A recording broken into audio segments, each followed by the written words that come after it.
How's it going, everyone? This is Brian, and welcome back to the Tech Stack Playbook, your guide to apps, software, and tech, but in a fun way, I promise.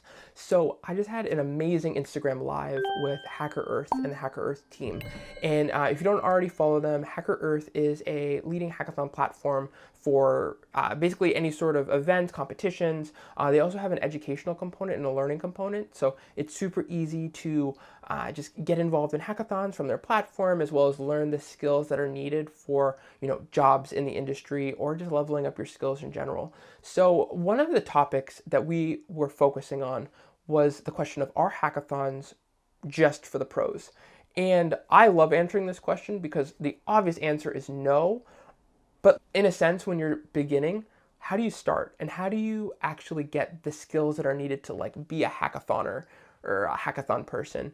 And the perfect and imperfect answer is there's no real perfect way to start. I actually got into hackathons from a design and communications background. So I didn't have, a glitzy, coding job or, a company or really any sort of, background. I really just did a certification course in college, and I really was just, I want to learn this. This is super cool, and I want to know more. So in a sense, it could really start wherever you are. And what we talked about was, and one of the questions actually was super interesting, was kind of like, what is a hackathon? But then, what are the things you need to actually go to a hackathon? So a hackathon, in a sense, is just a 48-hour competition to learn about coding, to learn about development, languages. Sometimes sponsors will want you to, use their tools or their technologies and make something innovative with it. So there's always that innovation challenge that you'll come across. But really, in a sense, a hackathon is just an opportunity to learn and grow. And that's really what I believe, and why I think I've, been able to learn so much in such a short amount of time, is just showing up. The importance, this is what we talked about as well, was just the importance of showing up and giving yourself a chance and almost kind of taking a bet on yourself to really just be like, okay, here's where I am, here's where I want to be. Let's make an action plan to get from point A to point B. And anything, I personally believe, anything is achievable with the right plan. It just takes the right steps, the right mentors, the right guides to get there. And one of the questions that someone had actually messaged in the chat when we were on the live, they wanted to know, what are the 3 languages that you might need to know to go to a hackathon and be successful? And I'd say, when you think about the 3 things that you might need to know, the first definitely is Git and GitHub. Those are vital for understanding, how to work with the code base, how to work amongst a team, especially now in COVID and pandemic, with events being virtual. You're going to want to be able to connect to different people. Maybe you might have people that are in completely different parts of the world. How can you work on the same code base together if you're not in the same room? Well, you'd be able to use Git and GitHub, and those are so perfect for specifically a hackathon. So that's point 1, is being able to understand Git and GitHub. And now you don't need to be a Git expert. You don't need to know all of the actions that you can do in GitHub, but understanding how to do pull requests, how to understand how to branch your code, work on that, and then submit that in PR, approve pull requests. That's kind of, in a sense, the basics and what you want to be able to know. That's point 1. Point 2, knowing a front-end framework. So there's a number of them. I'm a huge fan of React, but of course there's React, there's Vue, there's Angular, but knowing how to build a kind of a fully packaged application where everything is packaged and compiled for you, that's key. And React is amazing for this because you're able to run the code from a simple startup script. You're able to build the package and then actually end up being able to deploy that on the cloud for the internet, depending on if you want to, scale this out. There's a lot of good benefits that come from just knowing React, and it packages it all for you. It makes it so easy. But knowing that front-end framework is so key, because when you're able to now just operationalize that and use that, you don't need to be having different things connected and installing a whole bunch of stuff. It installs thousands of files for you, so that you're able to now create a fully packaged application. And that's pretty cool, I think. So there's that. And then I'd say understanding a back-end language. So that could be cloud services with AWS. That could be, running a TypeScript or a Node server. That could really be anything. Maybe that's Python, component in the back end where there's an algorithm that's able to work with the front end, feed it data, and then you're able to now visualize or share or predict something. So I'd say like the third is definitely knowing that back end framework, because that'll allow you to work with data, that'll allow you to work with endpoints, that'll allow you to, make a cool software application. But those are sort of the three things for a dev-focused hackathon. Now, what do you need to do if you want to focus on maybe a proof of concept hackathon? And that's kind of where the languages might change a bit, because really throughout, you're going to want to have like a design experience for the devs to be able to like work with. So if you know UI UX, if you know how to work with, making wireframes and mockups, that's going to be key, because then you could create sort of that proof of concept for the judges to say, okay, here's what we're thinking and here's where we want to go. And that's really going to help separate and make you stand out. And having that design skill sets is going to be so important. So that's kind of like bucket one for like a proof of concept focus hackathon. I still think that you want to be able to have like pretty savvy presentation experience. So knowing Google Slides or PowerPoint, that's going to be key. I would say probably Google Slides is better, because oftentimes you'll have to share your presentation with the judges. So making it where it's just Google Slides, you don't have to worry about emailing or sending it out. That's really where it's going to be super important to know. So that's item 2, is having that presentation experience. And then for third, I still would say having a front end framework. So sort of having like that React, Vue, Angular in there for sort of that proof of concept focus hackathon. Because in a sense, the judges are also going to want to see like, can you scale this out? Can you build this out? And if you're able to impress them in a short amount of time, they're going to be like, wow, look at what they were able to do in such a short amount of time. That's pretty cool. That's pretty impressive. So thinking about, really where you could take your project and scale it, the judges might be interested in that. And being able to show an application that you coded in such a short amount of time, it will be pretty impressive. So in a sense, those are sort of the differentiators between the two different types of hackathons. You have your product focused, sort of like dev hackathon, and then your proof of concept focus hackathon. So those are sort of the two areas that I'd say you can play in, but come as you are. And one of the things that I had mentioned on the IG Live was we often know way more than we give ourselves credit for. And I actually had a great IG Live with a software developer from New York, her name's Linda, and we actually talked about this, where we oftentimes just remember, and she said it best, but you often remember basically the bugs, the problems, the issues way more than you remember the code actually working or the good things. So in a sense, like, we have to celebrate our wins. And this is actually something I'm personally working a lot on, of celebrating wins, because oftentimes, you can feel like you have 10 things to do and maybe you get through 3 of them and they're amazing, but not the 7. You focus on the 7, but not the 3. And the 3 might be getting that job that you were after. Maybe that's, meeting with some meeting, and now this company is going to buy your product.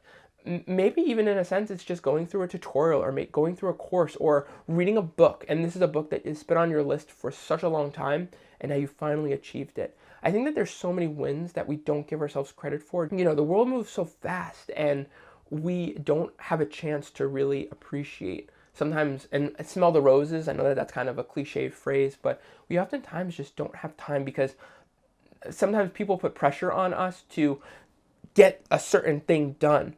And in a sense, that might be a really big task. And it might just kind of be a lot to expect for something to happen in such a short amount of time. But are there steps along the way that you can celebrate to say, wow, look at where I've come, like, look at where I started and look how far I've come. So you want to be able to like celebrate those wins. And, and I think that that's a huge part of hackathons of, when I started with my hackathon, like when I went to ETH Boston, I did not know React. I did not know these front end frameworks. So being able to just start, that's so key. And being able to just say like, hey, I don't know this, but I want to. Find people that can align and support you. That's really the biggest lesson and the takeaway that I've found that can really help to make a difference. But you just have to start. And that's where hackathons are amazing for this. So, in a sense, that's what we talked about. I'm definitely going to be including the recording in this session, but I just wanted to preface it with those points, because hackathons are so pivotal, especially to newcomers. But oftentimes people get intimidated of like, oh, I couldn't win, I'm not going to start. You go to hackathons to learn.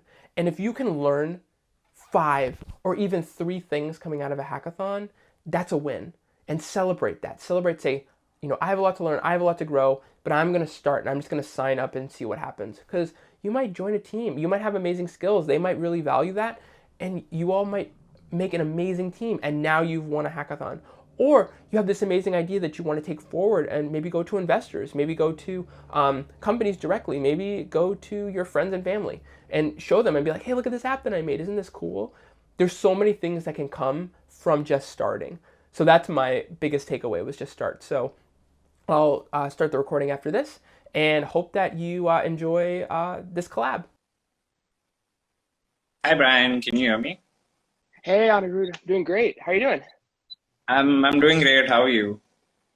Doing awesome. Thanks so much for doing this, by the way. Super excited. 100%, 100%. We too, we're super excited to see how it pans out. Because we came across your profile, like I did mention, we've interacted a couple of times before this as well. So, for everybody who is joining us live right now, guys, please wait for another two minutes or so, and we'll begin with the session. We have a really interesting session with a couple of really interesting questions as well lined up for you guys. And Brian's going to be helping us out with answering some of these. So do make sure that you guys go check Brian's channel out. He posts some really interesting content as well.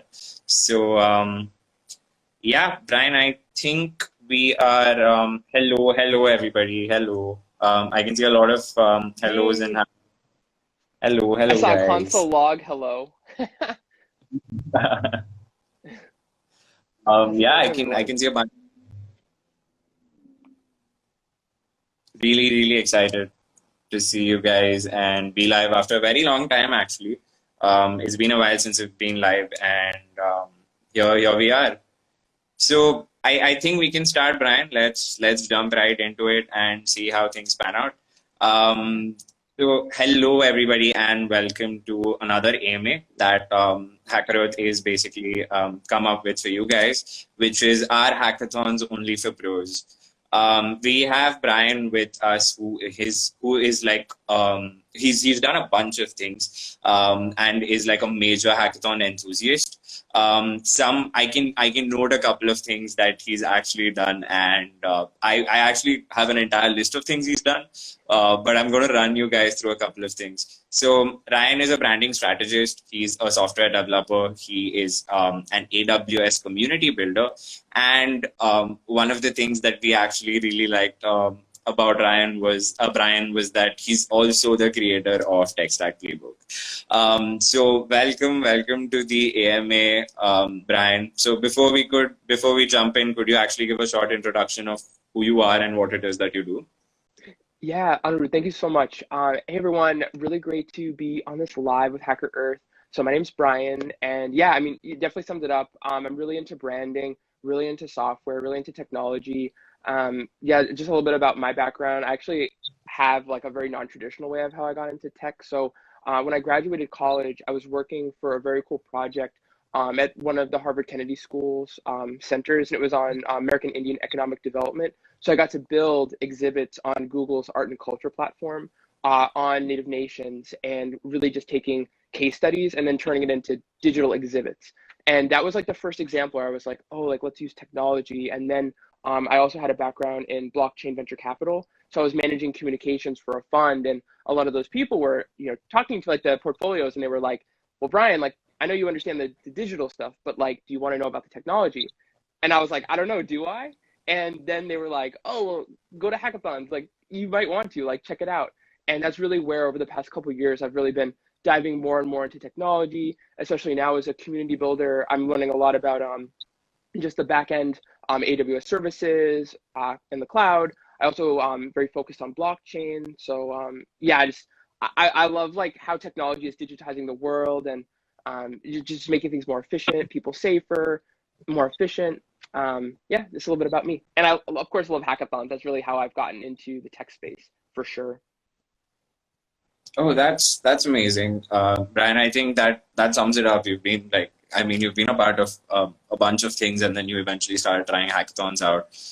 You've become sort of a pro at it. But yeah, I mean, that's great. So like, let's jump right into it, Brian.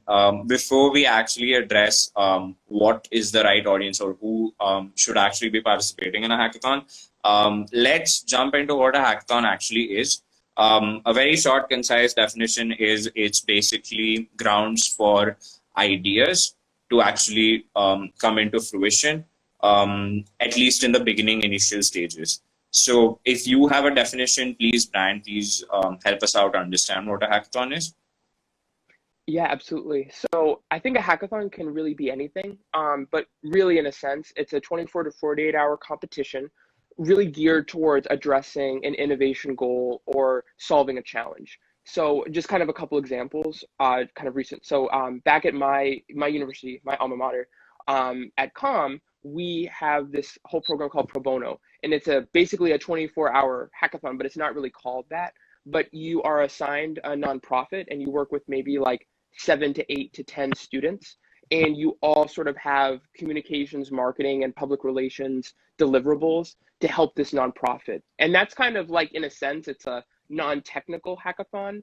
But then you might have like ETH Boston, which is like everyone's kind of united in interested in blockchain, ranging from different development backgrounds or strategies. They might know another programming language and want to learn about blockchain. Some people might be working directly at a blockchain company and they want to do more things. So that could be sort of a 24, 48 hour competition, and you're, using, like a certain blockchain to solve something. So it's really just like a very small amount of time to build innovation and build something that can solve a challenge or a problem.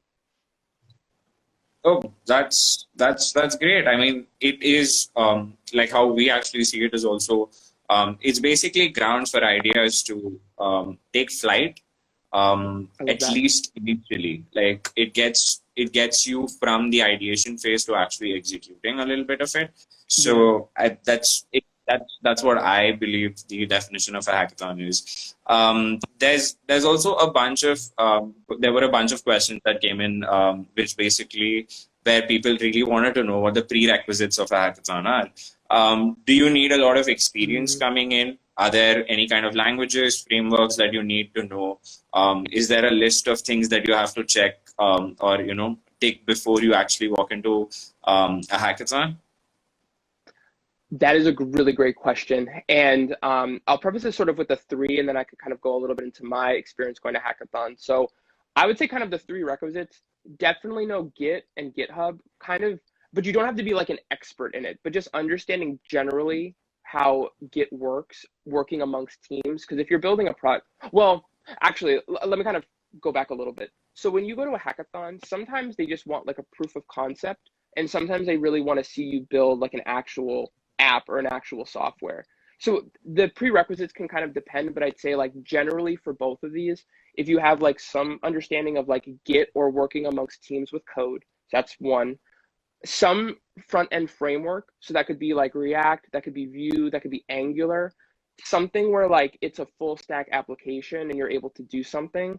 And then I would say third is design. So having a good design sense, because that'll help with the presentation. That'll help your UI UX flow of understanding how you walk through. And those are like the three. But I would say that in terms of Git, like if you already are like proficient, you're trying to build an app, having some sort of back end understanding of cloud or blockchain or just a local, server side, basically like APIs, but hosted locally, I would say that would switch out the first. But those are sort of the general three that I would think of. Really, because like you kind of have to know from the hackathon, like, do you actually have to build an app or are you building a proof of concept? Because there's a lot of hackathons where they might just be interested in the idea and how you present it and just a very basic like front end flow. And it doesn't have to be, an AI, module that is, working within data and then giving you predictive analytics. Sometimes you don't need that. Sometimes it's just show a cool app that does something with an innovative idea. But just starting is key. Correct, 100%. I think it's always about taking the leap, because you're never truly going to have everything that is required for sure. So you just take the leap and eventually figure out how to actually, you eventually figure out to get better at it. So Brian, you've been a part of a bunch of hackathons. Please name a couple of those, and give us like a breakdown of maybe 3 takeaways that you've had from your experience with hackathons. Yeah, so I kind of would preface this with so technically my first hackathon was I'm trying to think. It was around the same time. I kind of did these two hackathons at the same time, but it was DigitalOcean's Hacktoberfest and then ETH Boston. And at DigitalOcean's Hacktoberfest, that was when I actually learned about Git and GitHub and how to, do a pull request and all of that stuff. And they had really amazing tutorials and documentation. So shout out to DigitalOcean because that was actually where I learned like Git and GitHub, and Right. that like really set me up. I want to say that the ETH Boston was before that. So I think I was even newer to hackathons than I was before that. So I had, really went into ETH Boston as like a complete like newbie to hackathons. I want to say I think it was Right. my first actual hackathon, and I did not know, NPM. I told you this on a route, but like I did not know NPM. I did not know what Node.js was. I knew HTML and CSS and a little bit of JavaScript for like web dev, and that was about it. And I went in there and I was like, oh, I got this. Like I'm going to join a team and we're going to win. And then of course I did not win. I did not know anything. But what I did get Correct. out of that was really like a 3 hour session with this guy, Joe. He worked for a company in the blockchain space called Aztec Protocol. And he literally sat down with me for like 3 hours and helped me understand, okay, here's NPM. Here's how a React app works. Here's the different layers of the application for like the source code. Here's when you do NPM start, and this is what this does. And that was like the mentors for me were so helpful because they really walked me through what I needed to learn. But that was like my first experience in a hackathon. And now I'd say later on, so DataStack's Astra's holiday hackathon, so this was like a couple months ago, actually hosted on HackerEarth, which was awesome. So that was where I was kind of 2 years separated from my first hackathon where I really didn't know anything. So I was able to now like go in and think like, oh, okay, like let's make an interplanetary hotel booking app. So kind of just was like, solopreneur, solo team, just like going in and making this application, and it ended up winning. So it's like within 2 years, like a lot can happen and a lot can grow. And yes, now I understand what React is, and yes, I certainly understand what the cloud is, and I understand backend services. But 2 years ago, I'm just going to be honest, I did not know any of that stuff really. I'd say at a proficient way that I could build something. It's like you can generally know things, but knowing how to actually build it in 24 hours, I mean, that's stressful. And that's kind of like anxiety inducing. So a lot can happen in 2 years or even in a month. You just have to like, I think you just have to start. And on a route, like we talked about this as well, but it's taking that leap, like you just said. I loved how you phrased it, where just have that confidence in yourself to take the leap and, just soar. That's really what it is at the end of the day. 100%, Brian, because um, you often start out with a great idea, and the the problem is from the ideation phase to get to the first prototype phase. You actually struggle a lot, and it takes courage. It takes a lot of it just takes a leap, honestly, where you just have to try it out and see how it kind of works out for you. Because Absolutely. there are a billion things that you could actually learn. There's a billion things that you could prepare, but it's not really going to eventually, like, you're never going to be ready for a hackathon. You're never going to be ready. It's only with experience that you are actually going to develop a taste and get better at the way that you actually think and put your creative hats on. So I think it's all about the leap, honestly. But yeah, you mentioned that the first hackathon didn't go very well, which is again which actually takes us to a different question altogether, which is a lot of times post the ideation, like say I have a bunch of ideas and I come up with a prototype. However, the prototype doesn't get shortlisted or the idea doesn't get shortlisted. I get really bummed out, right? And this happens a lot with a lot of beginners or young developers also who participate in hackathons where they get super bummed out if Yeah. things don't work out very well. What kind of advice would you give all of these guys whose ideas don't get shortlisted or whose prototypes don't get shortlisted, and how do you think they can actually muster the courage to actually get into another hackathon? Oh, absolutely. I would say when you, and this is actually a kind of a mindset shift that was a game changer for me. When you frame it like a hackathon of this is a learning experience. Think of it as like a high-powered university in 24, 48 hours. You could, Correct. like for me, like you could learn a front end. Like I don't want to be like I learned React in 48 hours. I mean, that would be a little bit, not tenuous, but Correct. disingenuous. But like you can learn a lot in a span of 24 to 48 hours. So go in the mindset of I'm here to learn and I'm here to grow and I'm here to 10x my skills. And when you kind of go into that, it's kind of where you're not there to win. I mean, yes, in a sense, like that's cool, but really like winning, at least to me, is having the mindset of I learned, a whole lot in a short amount of time, and this is going to set up my career for growth. So, let's say that you work on this idea, you build this amazing team, and the judges just don't get it for whatever the reason is. And you're like, like, how could they not see? This is like the next Uber, this is the next Google, the next Amazon. You very Correct. well might be, and there's people that might just not get it. It's the same thing like applying to jobs. Like you might have an amazing resume and the employer just might not get it. They might just not see the value, but that doesn't mean that the value isn't in the project. So kind of take with that, like take the judge's feedback, that's data, and data, we can analyze data, but it's not the Correct. sole truth. Maybe go to your friends after the hackathon and be like, hey, like check this out. Maybe go to colleagues, go to your university professors, go to and maybe your family and be like, hey, I made this app, what do you think? Here's what we worked on.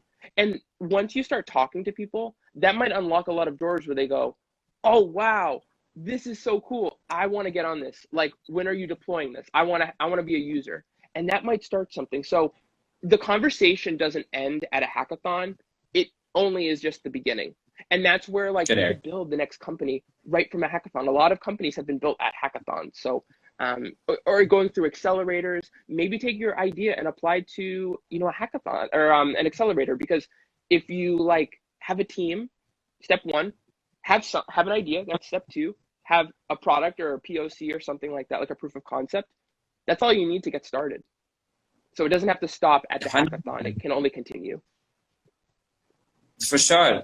Like I did say, right? So conversations start out at hackathons, and that's actually where you start ideating and building on an idea. So at HackerEarth, for a lot of context, we have observed something which is a pattern where there's a team that works on a hackathon, and eventually that idea you can actually see the idea come into fruition later, like a couple of months down the line, or probably even a year down the line sometimes.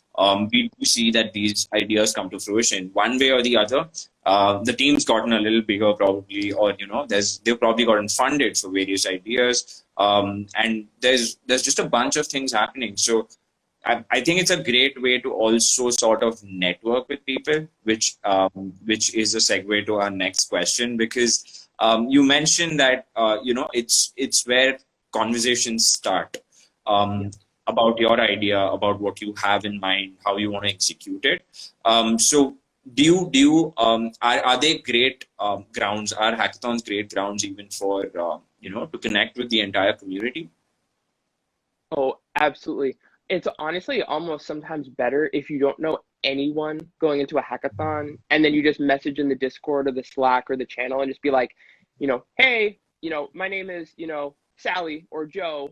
Here's my experience. Here's what I'm working on. I'm looking for a team.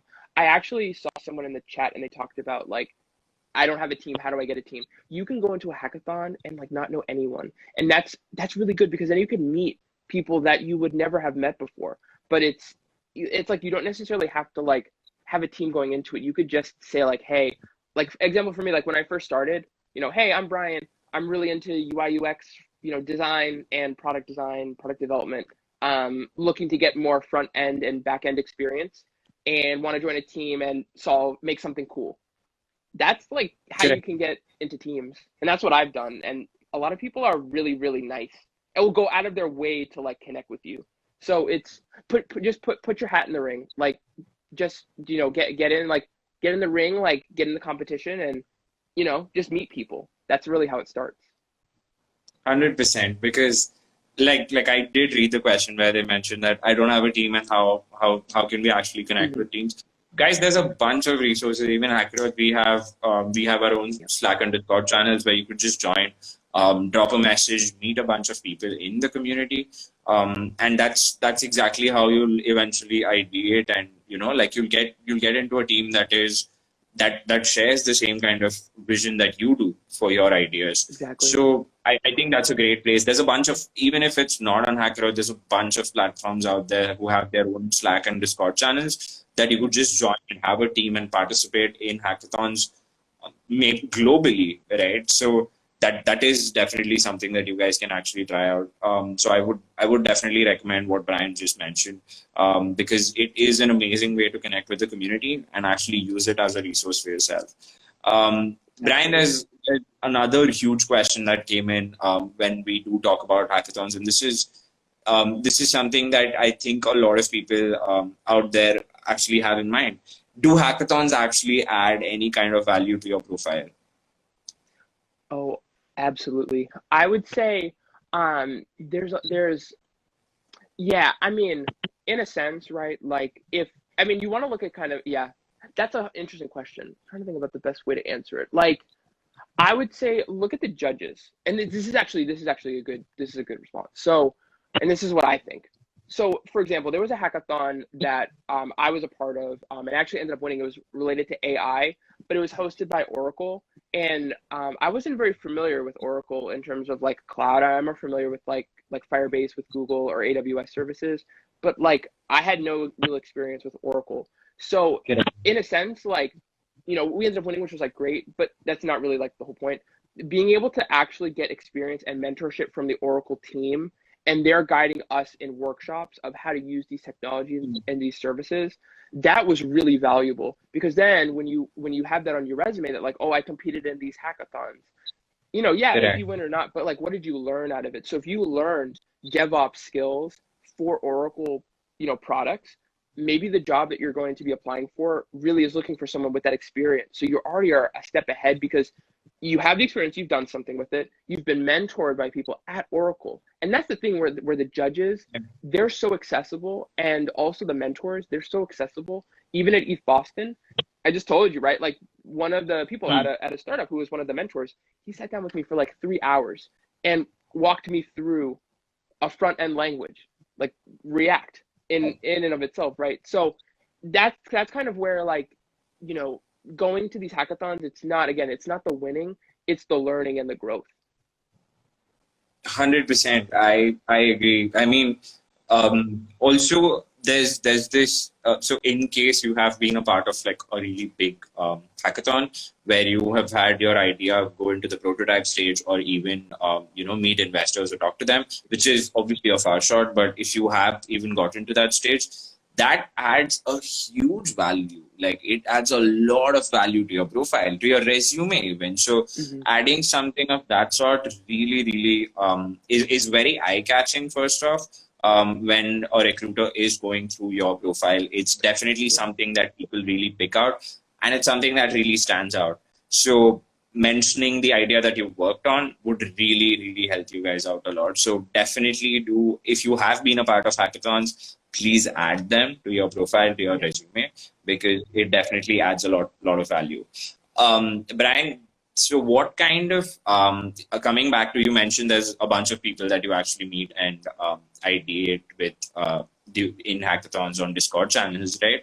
So are all of these guys veterans at hackathons, or are there a lot of beginners as well? Because there's more often than not, there's a lot of people who think hackathons are only for pros, which is also, which is also the topic that we are discussing.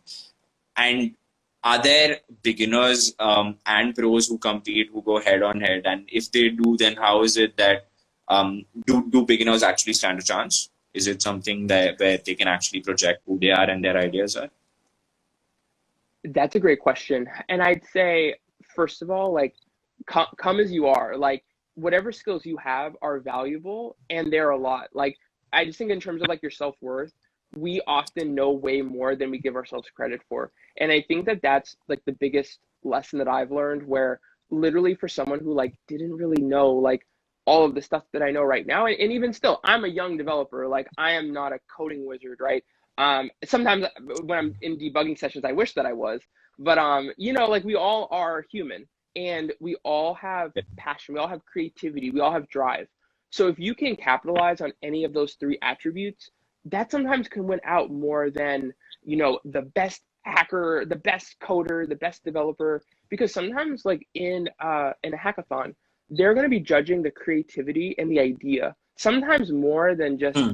you know, the technology, because they're judging the potential for something to work out. So, you know, you don't have to know everything. You don't have to like be, you know, a Fang style developer with 20 years of experience, right? We all might think that we need that, but oftentimes we don't. And oftentimes during the hackathon, you know, you might learn how to, I don't know, push something to the cloud. And that's so eye-opening for you. And then in that 24 to 48 hours, you realize like, oh, you mean I can do this in an app and now I can do this. And then focus the presentation on that. Focus on like the where you want to take this.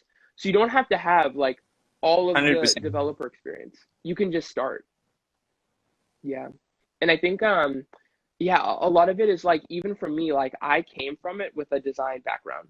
So, you know, I wasn't really having like the front end and the back end and the cloud understandings that I have now, but I was able to contribute to a team, and that's where like even the so there was an open source project that I helped to build. It's called T-Cube. If you actually check out my GitHub, it's on there. And we built an AI model that can track COVID cases and then predict them a month out.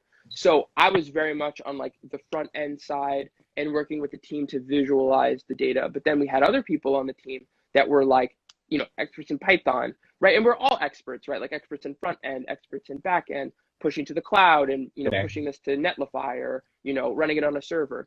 So it's if you can build a team where each person kind of completes the pie. So there's like the front end section, the back end section, the Python section, you know, all these different sections, DevOps. That's where like no one has to know everything because everyone knows everything.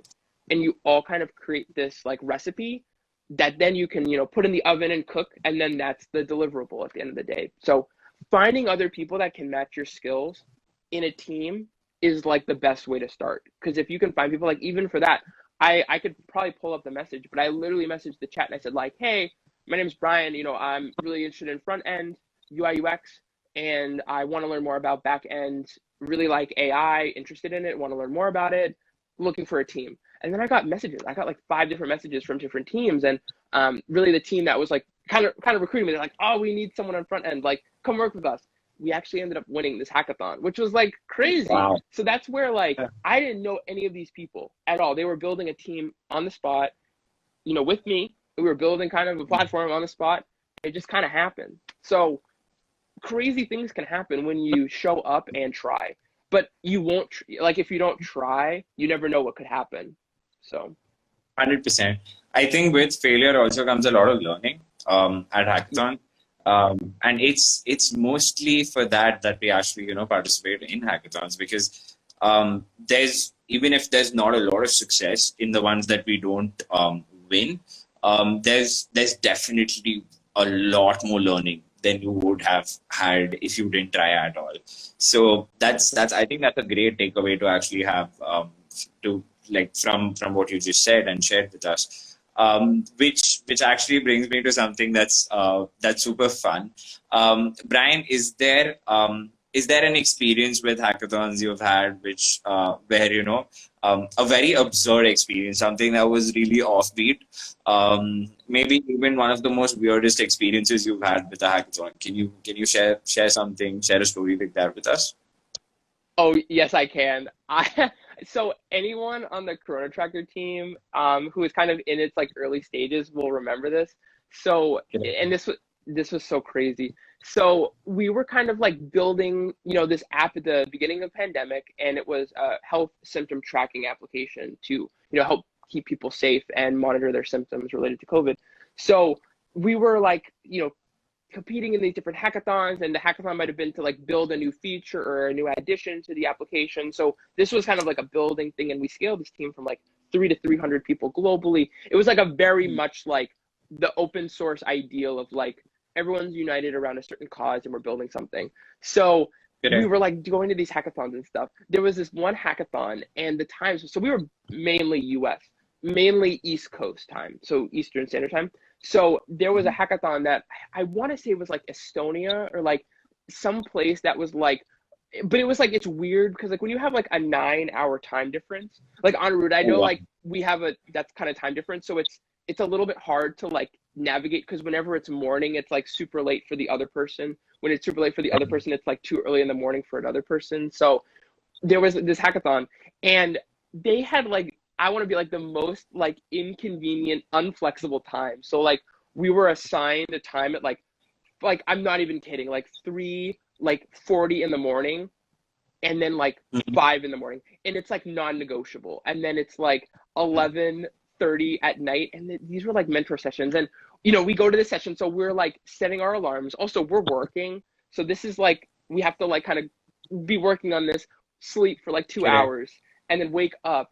And it was just so crazy because we go to the judges or the mentors to meet with the mentors. And it's like a checkpoint, and they were like not impressed.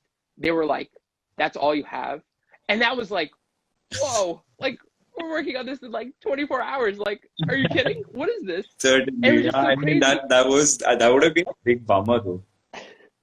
Yeah, and it was like these cycles of like we're working really hard, and then we have another checkpoint, and then they're like, "Okay." Correct. I don't know. And then, but it was like, and then in another session, there was another team that was right before us. So it was the same line. And the judges were like talking to this other team and they were like, wow, like this is so amazing. I'm so excited to see, you compete, in the round. And then they go to us and then they're like not impressed. And we're like, oh, wow, they would really tell us if they were interested. They're really not. And that was like so offbeat where I was just like, oh my gosh, like we're just trying to build an app that like help people save in COVID. Like this is too much.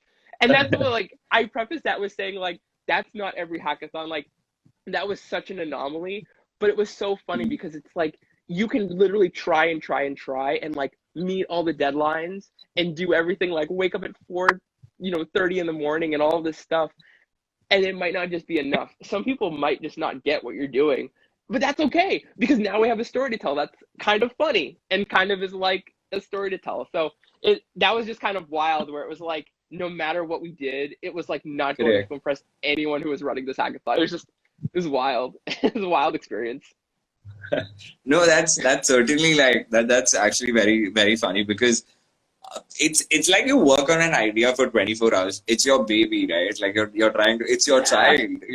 You worked really hard on this, and then you suddenly see somebody just look at your child and be like, hey, you know what? I'm not impressed, and it's a bummer, right? Because Oh my I gosh, mean yeah.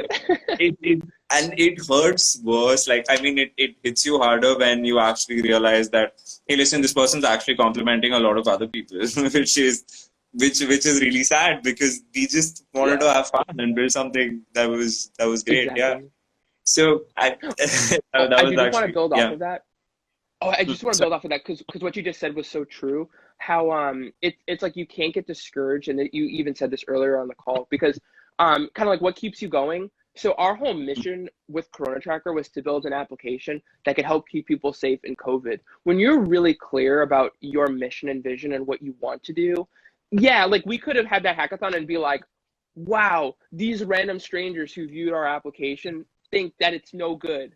We're done. You could throw in the cards and be like, that's it. But we didn't because our mission and vision was higher than the feedback that we got. So we kept pushing, we kept going. And correct. then our GitHub repo actually ended up getting like, I think over 200 stars on GitHub, over Oh 100 wow. forks. So yeah, it was crazy. I was actually looking at the stats and I think we reached like 10,000 views on the GitHub. And it was just kind of crazy where like you could build a team from 3 people to like 300 people globally, like in our Discord server, and you could get a lot of people fired up about something. But if you let the opinions of a few people kind of weigh you down, it's like like it could stop a lot of innovation. It could stop a lot of growth, and that's why I always say like take the feedback from judges as data, but the data again we get to choose. Is it an anomaly? Is this a standout point that doesn't really meet the correlation?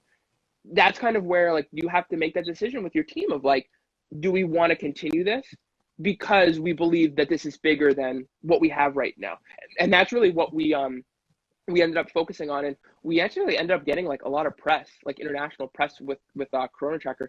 So that was where like it was cool because you can't let the opinions of a few people weigh you down. And who knows what could happen if you stop this idea. So that's kind of where like you almost kind of have to like be in love with your baby, like you said, and be like this, we're gonna nurture this baby, like we're gonna grow it, and it's gonna become like bigger and better one day. So like again, just like it's same thing with a job. Let's say that you apply to a job and like they don't hire you and they say like, oh, we found, other candidates. Are you like not going to Correct. pursue your career because one person said, no? That's no way to Mhm. be, right? Like that's just feedback. And then you go, okay, great. Thank you so much. Can you tell me what I can learn, what I can grow? Okay, great. These are the things I need to focus on, or maybe they just don't respond back. And that's fine. Find other people who can give you feedback. So just the thing is like, don't let a few people kind of weigh you down because again, they could be totally wrong. Think about Uber. How many investors passed on Uber? They would be like, multimillionaires if they had invested at Right. Uber at the price that they got in, right? They all said no, they didn't get it. They missed out on a huge opportunity. So you might be the next Uber that's in this hackathon. So have it within yourself to know, okay, I have this idea, I have this great team, I have this vision, and then work on it, day after day after day. And then when you start working on it in evenings and early mornings, maybe in and around school or work or whatever, that's when you know you're really like in deep because it's like I'm working on this all the time. This is my obsession. That's when it's like, okay, let's really kick this up a notch. And then you're really serious about it. 100%. I do totally agree with you because you just need to find your calling. And this is something that I have discussed with a bunch of other people as well, where a lot of my peers, some of them whom I've worked with, a couple of people who've come onto the podcast, onto HackerEarth's podcast as well, where um, it needs to feel right to you, and you need to be working on hard problems. That's when you actually address a greater, like you're actually fighting for a cause. And a lot of people you're going to get a lot of slack for it. A lot of people are going to say, hey, you know what, these ideas don't really work with me, or this is not something that I'm really interested in. But you just you shouldn't back down on your idea. If you're working on a hard problem and you do see a solution, just keep pushing. And I think you eventually will get to a point where the idea will take flight, and you'll actually see results pouring in.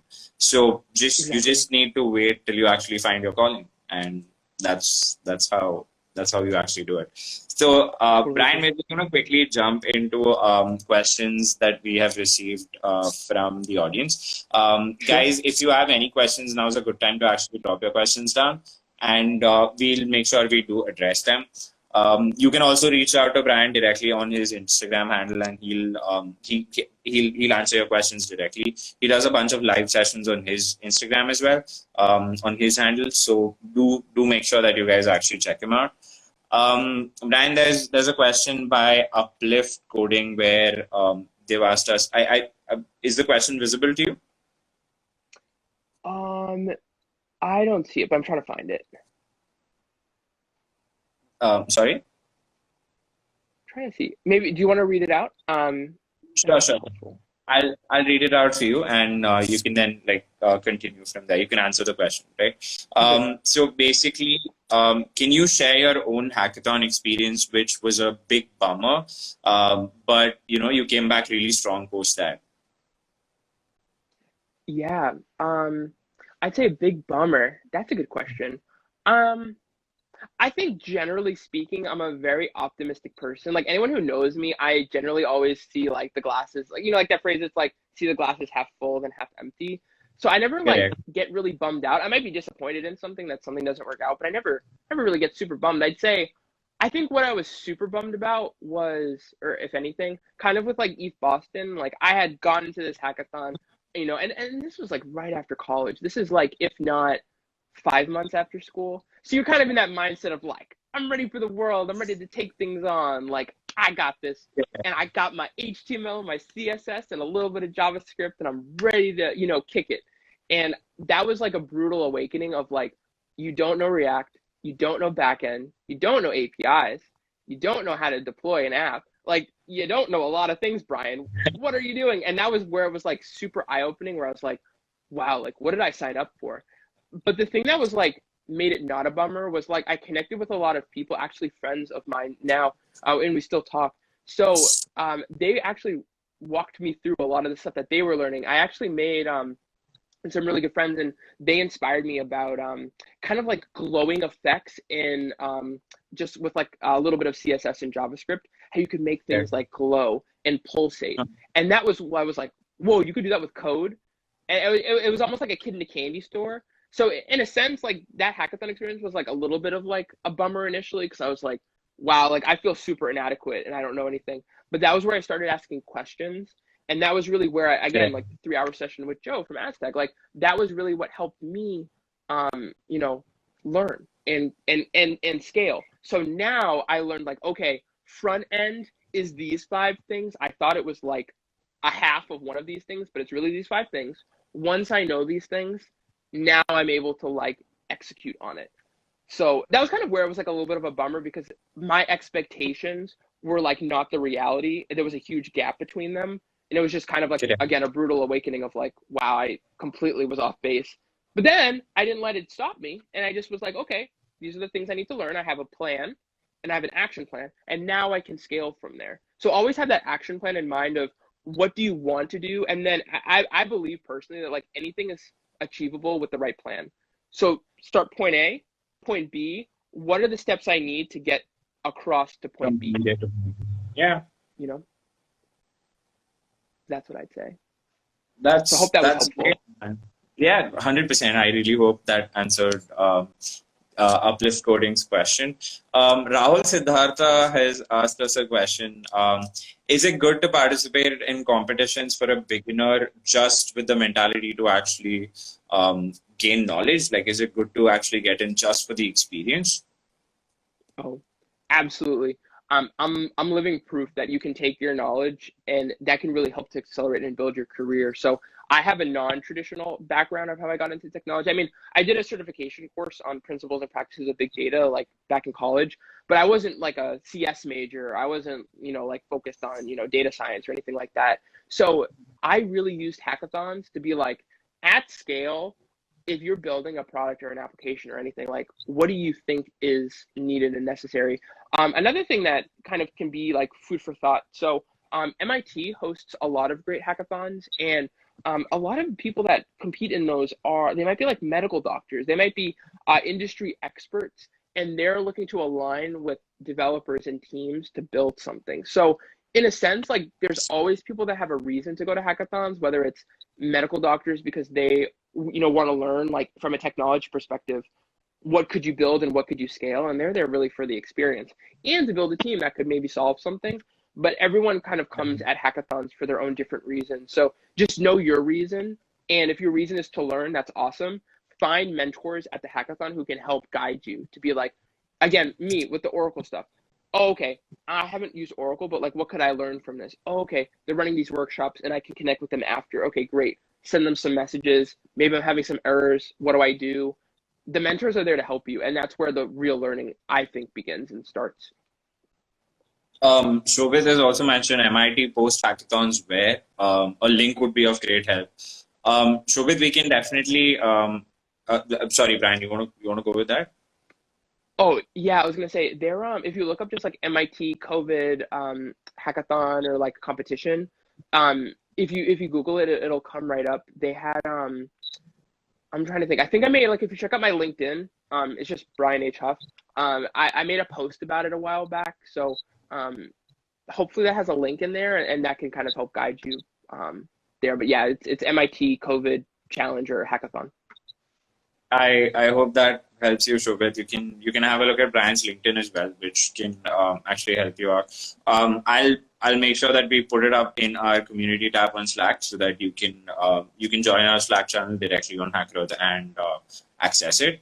Brian, there's another question that's come up where Himanshu Soni asks, where can I learn DS and Algo the best? Up to you. Something algo. Could you just repeat the last part? Himanshu Soni asks where he can learn DS and Algo the best. Oh, do you mean DS like data science and algorithms? Yeah, data structures and algorithms. Oh, okay, got you. Yeah, so I would say, where would you want to learn those? There's like, I feel like in the grand world of programming, there's a lot of different resources. I'm like a Team Treehouse affiliate. It's like I'm a big fan of their platform. But basically, like there's different ones. There's Codecademy, who I really like and use. There's also a platform called Full Stack IO. I think they changed their name to Newline, but they have like a book. It's basically a subscription, but then you get like access to books on algorithms. You get books on like TypeScript. You get books on GraphQL. So I would say like check out the resources and find stuff that works for you. I really like ebooks and I like e-courses. So like Team Treehouse is great for me because it's I can just go through a track and it could be on, data structures or it could be on, full stack JavaScript or something like that. So I would say just start on a program. Udacity, I've also used them. I did their blockchain developer nano degree. That was actually a quite hard one, but they have different ones too. So Udemy is also really great. They have sales all the time for affordable courses. So the main thing is to like find a course and stick through it because there's so many things that are out there and it can get kind of overwhelming and distracting. So going there. Another thing that I actually have been recommending to people recently, Git Nation, they host a lot of different events for coders and programmers. Like I attended their Node Congress. They have another one coming up on DevOps.js. So they're just going to events sometimes too and workshops are really key to learning those kind of higher level topics that, might not necessarily be in in a course. 100%. And also, if you guys really want to practice DS and Algo, HackerEarth also does provide a bunch of very subtle plug, but HackerEarth also does provide a bunch of resources for you guys, which you guys can actually check out on our practice session. There's a bunch of programmers who have reached out to us saying, hey, these resources have helped. So go check it out if you guys do want to try DS and Algo and basics of programming. Definitely do have a look. Brian, there's another question that's come up which says, what are the languages one has to learn to participate in a hackathon? Yeah, that's a great question. Kind of going back, I mean, I don't necessarily think Git. I mean, Git is kind of a programming language, but no Git. Because it's kind of like half of a programming language. But I'd say know a front end framework. I think React is probably the standard for any type of thing. I mean, I know people that get bullish on like Vue or Angular. Like I'm a React guy, so like I like React. But it's like know a front end language, so know React. Know a little bit of maybe like a API type structure. So if you know like GraphQL, if you know like AWS where they have like API gateway and you could deploy something to the cloud, knowing the AWS languages is sometimes really helpful. I would say too, like knowing a backend programming language. So sometimes TypeScript can be really helpful for that. Sometimes Python can be really helpful for that. But in a sense, you really just need to know React and cloud. And those are kind of like the two areas where like if you know those, and again, like no one really knows everything, right? So if you have proficiency in those, that's really where like you can make a project for a hackathon. But knowing that front end framework for an app is just going to be so key. And then if you know like certain packages that you can install on React and do cool things, that's kind of a plus, I would say. 100%. There's a question that's come up by Nix, which asks, as a beginner, how do you see the future of React?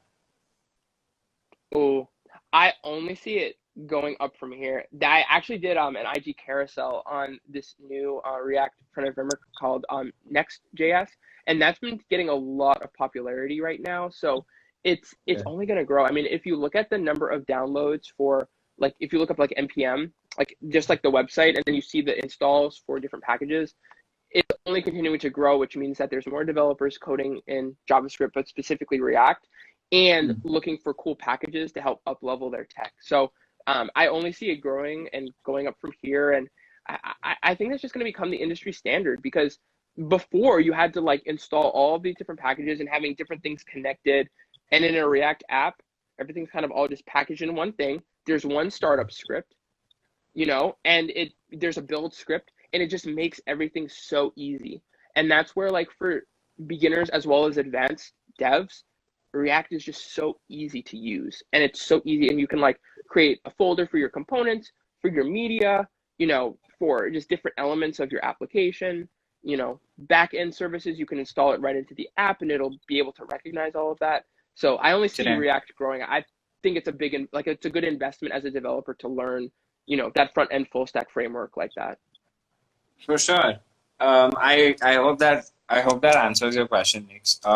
That's about it with questions. There's a bunch of questions that come in which we have addressed before, which is again related directly to the languages, frameworks, prerequisites to a hackathon maybe, and we have answered that, guys. So the session is going to be available on IGTV on HackerEarth, and we'll definitely be we'll be putting up a story to the link directly, and you guys can check this out. Do make sure that you check out Brian's channel as well. And thank you so much, Brian, to actually be, for actually doing this. We have a bunch of things that we're working on with Brian. So guys, stay tuned for that as well. Brian, any advice that you want to give out to the entire developer community out there? Yeah, I did want to answer. I saw a question come in and they were asking like which is harder, AWS or Azure. In a sense, I'd say they're both equally, and that's also an answer and a kind of an ending point. But it's both in a sense are as hard as you want to make them. There's a ton of tutorials on YouTube, on Medium, on dev.to, the AWS community builders. They have a blog on dev.to, so you can definitely check that out. But like, honestly, like it's as hard as you want to make it. It's as easy as you want to make it. There's tutorials, there's walkthroughs, there's documentation, but like I would say like build a community and reach out to people.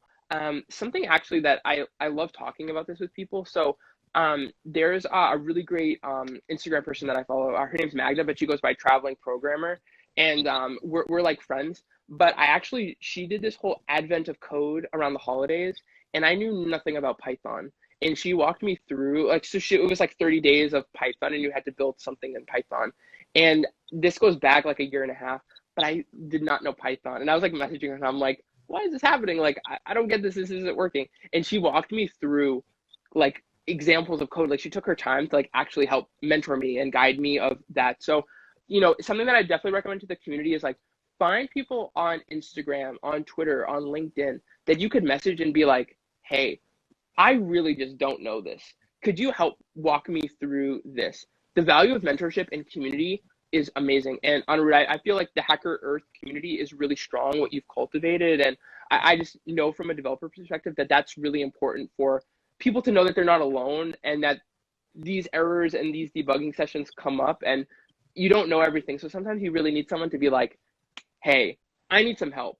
And sometimes just reaching out to people, like I personally have done that. I love reaching out to people. So if I can ever be of help to anyone on this channel or anywhere, please reach out to me. It's Brian H. Huff on Instagram. It's pretty much all my social media handles. So I'm pretty easy to find. But like if I can be of help to anyone, whether it's a small question to a big question of just knowing how to start, again, like please reach out to me. And Anirudh, I mean, you're amazing. You post amazing content with HackerEarth. So finding people that will just take time out of their day to be like, hey, like, I know this is, intimidating or maybe a little bit scary. I'll help walk you through that. And I've benefited a lot from having those just candid conversations with people because, there's a lot of posturing in the industry and feeling like you have to know everything. No one knows everything. Everyone is learning all the time. And if anyone says otherwise, they're not being truthful. Everyone is always learning and always growing. So just know that and know that like even the biggest developers go to hackathons because they're trying to learn, but also beginners are there to learn. Everyone's there for the same reason. And like, it's kind of like a gym. Like people that are like super fitness buffs are still going to the gym to train. So in a sense, they're not as healthy as they want to be. They have goals, they have aspirations. That might be different than someone who just signs up for a gym, but they're still both going to the gym to train because they want to get better and they want to level up. So attending hackathons like the ones that are on HackerEarth and reaching out to people on social media and Instagram, that can be huge. That could change the trajectory of your career. So it's all a matter of just starting. 100%. Again, thank you so much, Brian, for actually coming in. Guys, you can check out Brian's social media handles directly. Brian's available on all channels, pretty much, and he posts some really amazing content. So do have a look at that. Thank you. This Thank you so like much. I mentioned, this recording will be available on our IGTV. And stay tuned for more content. Awesome. Thank you so much for hosting me and having me here. This was an amazing conversation, and I can't wait to keep the conversation going. 100%, Brian, for sure. We look forward to having you again. Awesome. Thank you so much, everyone. Bye, Talk soon. guys. Thank you so much for joining us. All right, so hope that that was an awesome and eye-opening session for you all. I know I always learn a lot from these IG lives and questions from the community, so would love to hear what you thought about this. Let me know in the comments below or DM me and let me know what you thought. Hope that this was a valuable session and looking forward to the next time. So see you all on the next Tech Stack Playbook and looking forward to seeing you all on the next channel.